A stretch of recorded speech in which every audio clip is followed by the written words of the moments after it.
தமிழ்நாடு பள்ளிகள் hockey league போட்டிகளில் வெற்றி பெற்ற அணிகளுக்கு அமைச்சர் உதயநிதி ஸ்டாலின் பரிசுகளை வழங்கினார்.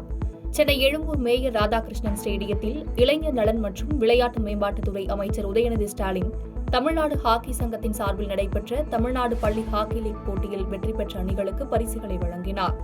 இந்த மாநில அளவிலான போட்டி சென்னை எழும்பூரில் உள்ள மேயர் ராதாகிருஷ்ணன் ஹாக்கி விளையாட்டரங்கில் ஆகஸ்ட் 29ஆம் தேதி தொடங்கியது.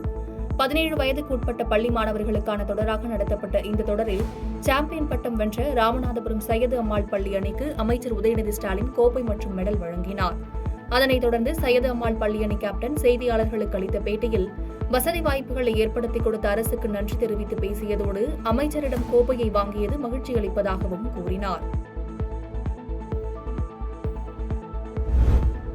கேரள நடிகர்கள் தவறு செய்துள்ளார்களா இல்லையா என்பது நிரூபிக்கப்பட வேண்டியது ஹேமா கமிட்டியின் கடமை என மதுரையில் நடிகர் சரத்குமார் பேட்டியளித்துள்ளார்.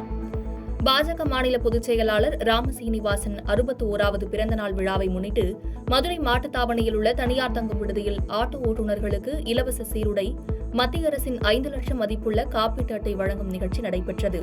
இந்த நிகழ்ச்சியில் கலந்து கொண்ட பின்னர் செய்தியாளர்களை சந்தித்து பேசிய நடிகர் சரத்குமார், கேரள நடிகர்கள் தவறு செய்துள்ளார்களா இல்லையா என்பதை நிரூபிக்கப்பட வேண்டியது ஹேமா கமிட்டியின் கடமை என கூறினார். மேலும் தவறு செய்பவர்கள் யாராக இருந்தாலும் கடுமையான தண்டனை இருக்கிறது என்று தெரிந்தால்தான் இதை திருத்த முடியும் என கூறினார். சினிமா துறை மட்டுமல்ல, காவல்துறை உள்ளிட்ட எல்லா துறைகளிலும் பாலியல் குற்றச்சாட்டுகள் வைக்கப்படுகிறது. ஹேமா கமிட்டி போல எல்லா இடத்திலும் கமிட்டிகள் அமைக்க வேண்டும் எனவும் கூறினார்.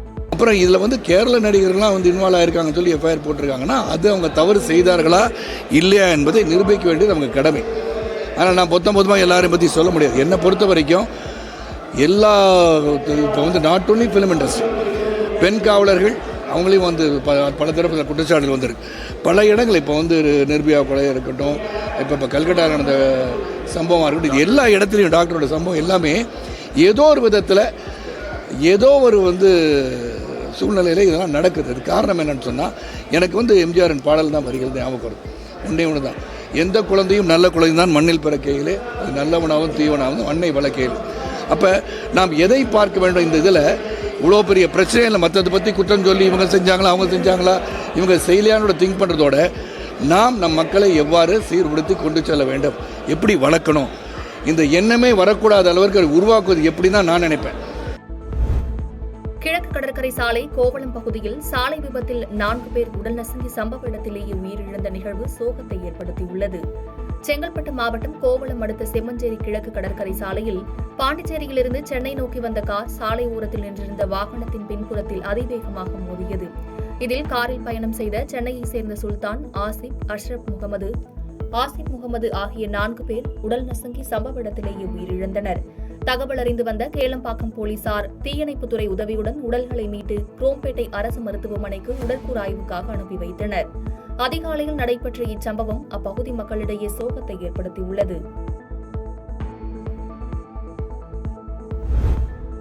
காவிரி மேலாண்மை வாரியம் என்ன சொல்கிறதோ அதை நடைமுறைப்படுத்த வேண்டும் எனவும் தமிழ்நாட்டுக்கு தேவையான நீரை கொடுக்க வேண்டும் எனவும் தமிழ்நாடு காங்கிரஸ் கமிட்டி தலைவர் செல்வ பெருந்தகை பேசியுள்ளார்.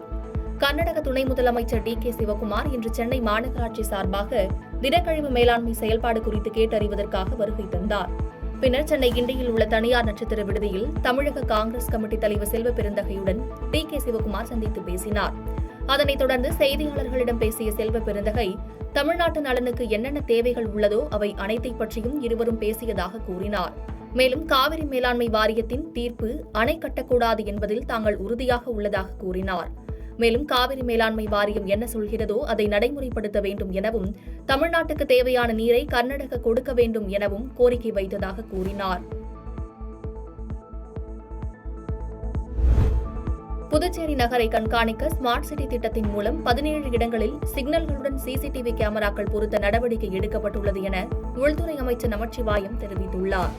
புதுச்சேரி காவல்துறை அதிகாரிகளுடன் உள்துறை அமைச்சர் நமச்சிவாயம் ஆலோசனைகளை மேற்கொண்டார்.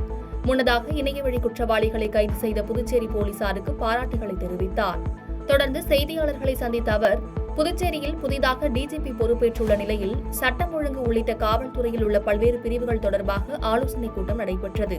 இதில் இதுவரை எடுக்கப்பட்டுள்ள நடவடிக்கைகள், இனி எடுக்கப்பட வேண்டிய நடவடிக்கைகள் குறித்து ஆலோசிக்கப்பட்டதாக கூறினார். புதுச்சேரியில் 34 இடங்களில் புதிதாக போக்குவரத்து சிக்னல்கள் போடப்பட்டு வருவதாகவும், நகரை கண்காணிக்க ஸ்மார்ட் சிட்டி திட்டத்தின் மூலம் 17 இடங்களில் சிக்னல்களுடன் சிசிடிவி கேமராக்கள் பொருத்தி அவற்றை ஒரு வார காலத்துக்குள் செயல்பாட்டுக்கு கொண்டுவர நடவடிக்கை எடுக்க முடிவு எடுக்கப்பட்டுள்ளதாகவும் கூறினார்.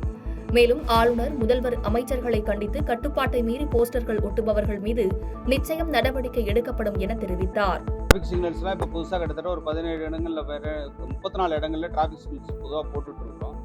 இப்போ அதெல்லாமே இப்போ வெகு விரைவாக அது முடிவு. ஏன்னா எப்படியா இருந்தாலும் அதை கன்ஸ்ட்ரக்ஷன் பண்ணுறதுக்கு, அதை எரெக்ட் பண்ணுறதுக்கு டைம் எடுக்க தான் செய்யும். அந்த காலகட்டத்தில் ஒரு சில இந்த டிராஃபிக்கு இதாகிறது போகிறது அது ஒரு சில நேரங்களில் தவிர்க்க முடியாத ஒன்றாக இருக்குது. அதை வெகு விரைவாக அதை செய்யணும்னு சொல்லிட்டு கேட்டிருக்கோம். கிட்டத்தட்ட ஒரு வாரம் 15 நாளுக்குள்ளே அந்த சிக்னல்ஸ்லாம் ஆப்ரேஷனில் வரணும் அப்படின்னு சொல்லியிருக்கிறோம். பாதகம் செய்பவரை கண்டால் நாம் பயங்கொள்ளலாகாது பாப்பா, மோதி மிதித்து விடு பாப்பா, அவர் முகத்தில் உமிழ்ந்து விடு பாப்பா. அண்மை செய்திகளை உடனுக்குடன் தெரிந்து கொள்ள இணைந்திருங்கள் இயம்நாடு தொலைக்காட்சியுடன்.